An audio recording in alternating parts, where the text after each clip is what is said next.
Unnecessary use of antibiotic.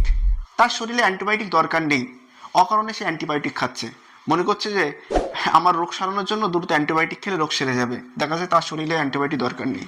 এই antibiotic খাওয়ার ফলে তার শরীরে যে ব্যাকটেরিয়াটা ছিল বরং ব্যাকটেরিয়াটা আরও বেড়ে যাচ্ছে এবং ব্যাকটেরিয়াটা আরও শক্তিশালী হচ্ছে।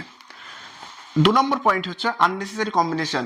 মনে হচ্ছে যে একসঙ্গে অনেকগুলো ওষুধ খেলে হয়তো আমার রোগ সেরে যাবে, কিন্তু দেখা যাচ্ছে যে একসঙ্গে অনেকগুলো ওষুধ খাওয়ার ফলে রোগ তো সারছেই না, বরং রোগটা আরও বেড়ে যাওয়ার সম্ভাবনা আছে। 3 নম্বর পয়েন্ট হলো ইনকারেক্ট ডোজিং। ইনকারেক্ট ডোজিং ব্যাপারটা কি?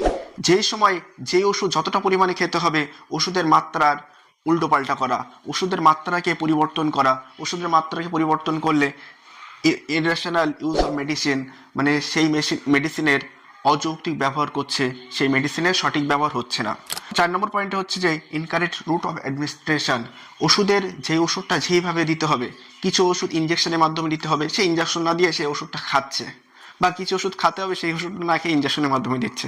এর ফলে সঠিক রুট বা সঠিক পথে ওষুধটা না গেলে ওষুধটি কাজ ঠিকঠাক হবে না। 5 নম্বর যেটা হচ্ছে unnecessary use of supplement drug. তার শরীরে কোনো ড্রাগ প্রয়োজন নেই, অকারণে সে ওষুধ খাচ্ছে। অকারণে ওষুধ খাওয়ার ফলে দেখা যাচ্ছে যে তার শরীরে সামান্য অল্প কিছু সমস্যা হয়েছে, তার শরীরে ওষুধই দরকার নেই, তার ফলে সে ওষুধ খাচ্ছে। ওষুধ খাওয়ার ফলে দেখা যাচ্ছে যে তার শরীরে বিভিন্ন ধরনের সাইড এফেক্ট লক্ষ্য করা যাচ্ছে। 6 নম্বর যেটা সিলেকশন অফ রং ড্রাগ। অনেক সময় দেখা যাচ্ছে যে রোগী ভুল ওষুধ নির্বাচন করেছে বা ডাক্তার ভুল ওষুধ নির্বাচন করেছে। ডাক্তার ভুল ওষুধ নির্বাচন করার ফলে বিভিন্ন ধরনের সাইড এফেক্ট বা পার্শ্ব প্রতিক্রিয়া আমাদের শরীরে তৈরি হচ্ছে। তারপরে পয়েন্ট হচ্ছে যে unnecessary use of expensive medicine. আমরা দেখতে পাচ্ছি যে খুব কম টাকায় আমার এই ওষুধটা পাওয়া যাচ্ছে, কিন্তু আমরা চাচ্ছি যে এক্সপেন্সিভ যেগুলো দামি ওষুধ সেই দামি ওষুধগুলো খেতে। ফলে দেখা যাচ্ছে যে আমরা ইরেশনাল ইউজ অফ মেডিসিন এর মধ্যে আমরা পড়ে যাচ্ছি। 8 নম্বর পয়েন্টে সব থেকে বেশি গুরুত্বপূর্ণ সেলফ মেডিটেশন। নিজে নিজে ওষুধ খাওয়া। নিজে নিজে ওষুধ খেলে দেখা যাচ্ছে যে আমার একটু সমস্যা হয়েছে, আমি নিজে নিজে ওষুধ খেয়ে নিলাম। নিজে নিজে ওষুধ খাওয়ার ফলে যেটা হয়, আমরা তো মানে যারা ডাক্তার সেটা আলাদা, যারা নর্মাল সাধারণ মানুষ তারা যখনই নিজে নিজে ওষুধ নির্বাচন করছে ম্যাক্সিমাম ক্ষেত্রে ভুল ওষুধ ভুল মাত্রা খেয়ে ফেলে। ভুল ওষুধ ভুল মাত্রায় খাওয়ার ফলে কী কী সমস্যা হচ্ছে আমরা তো প্রথম দিকের আলোচনা থেকে দেখতে পেরেছি।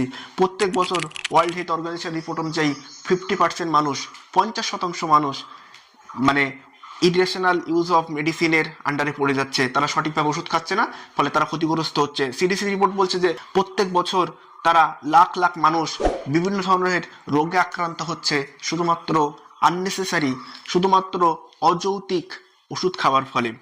দ্য ল্যান্ড রিপোর্ট বলছে যে প্রত্যেক বছরের লাখ লাখ মানুষ মারা যাচ্ছে শুধুমাত্র অযৌক্তিক ওষুধ খাবারের ফলে। ইন্টারন্যাশনাল রিপোর্ট থেকে আমরা দেখালাম এই সমস্ত আরও নানা ধরনের বিভিন্ন ধরনের সমস্যা আমাদের অযৌক্তিক ওষুধ খাওয়ানোর কারণে হয়।